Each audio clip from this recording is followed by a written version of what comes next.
This is the Audi Q7 TFSI E plug-in hybrid, and this is our brand new long-termer. This is the car we're going to be using to ferry our camera operators and our equipment from place to place and film all our glorious videos.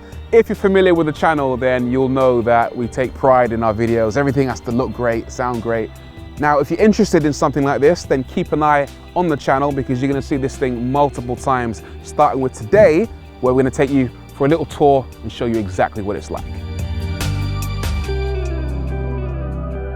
Right, let's set the scene. This isn't Audi's only SUV. This ain't their first rodeo. They do a whole bunch of them. They do the Q3, the Q5, the Q7, the Q8, and the Q7 and Q8 are the top dogs.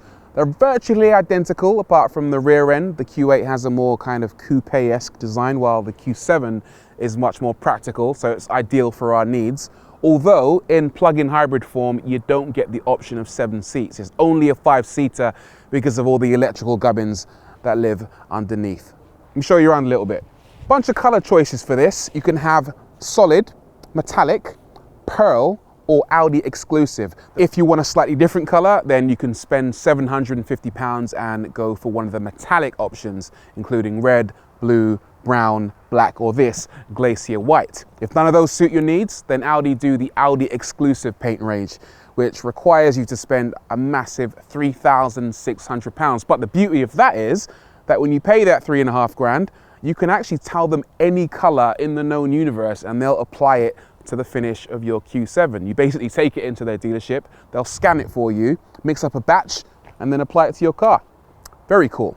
Front end is particularly special, I think. This car comes as standard with Audi's HD Matrix LED headlights. Now, these are designed to cast a really bright beam onto the road, but the clever thing is they can do so without dazzling other drivers. So the main beam, the main element, is split into dozens of other smaller elements so it can illuminate dark sections of the road, and if it senses that there are headlights or brake lights in the distance, it can mold the beam around that object in order not to dazzle that object in front of you while still maintaining a nice illumination around you. Apart from that, it's got one of the coolest animations in the business on the front and on the rear. Might as well show you the back of this car. Two interesting things about this plug-in hybrid. It's got 2 fuel filler caps. The one on the left-hand side of the car is where you charge it up with electricity. This doesn't have a fast charger, unfortunately, but you can plug that in to a domestic wall box at home overnight and that will give you electric-only juice, while on the other side is where you fill it up with petrol. You only get the option of 5 seats in this because it is the plug-in hybrid. The rearmost seats have to be deleted because of all the electrical stuff underneath, but it's still a massive car. I'll get in and show you that despite the fact that some of the space is lost, you get loads and loads of legroom and masses of headroom in this thing. So super spacious. And I'll give you a little tour of the boot very quickly as well. This is always important for our needs. You need a big boot, and this one is electrically operated despite my cack-handedness. Loads of space in there, which is great for us. And as you can see, this is what we pay our cameramen, by the way, just Fanta. And if they do really well, they get a Coke bonus. All right, let me show you inside.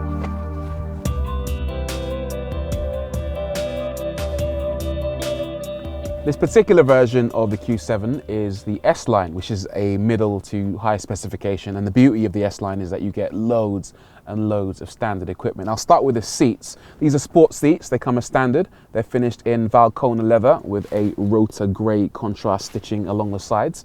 And everything else is pretty much black. You got black floor mats, black dashboard, black headlining, black door cards. The seats, by the way, are electrically adjusted with electric lumbar support.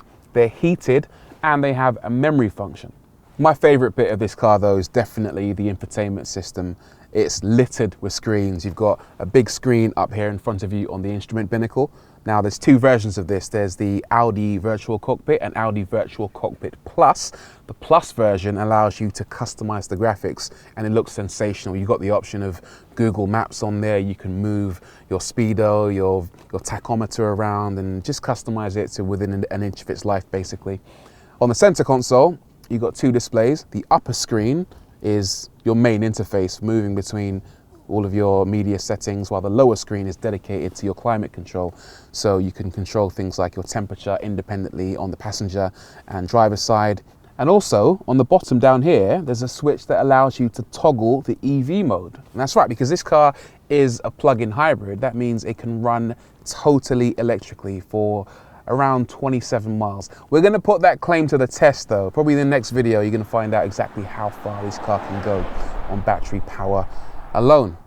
Right, that's kind of it really. That's our Audi Q7 plug-in hybrid TFSI E long name SUV that we're going to be using to take us to and from shoots over the next few months or so. So stick around if you want to learn more about this car, because we will be bringing you more information on this thing, especially when it comes to the range and the fuel economy. Right now it's reading 300 miles per gallon. That's what the cameraman has allegedly been getting. I'm gonna test that for myself. I'm gonna take that with a pinch of salt. But yeah, stick around and we'll see you again soon. Don't forget to like, subscribe, and as always, thanks for watching.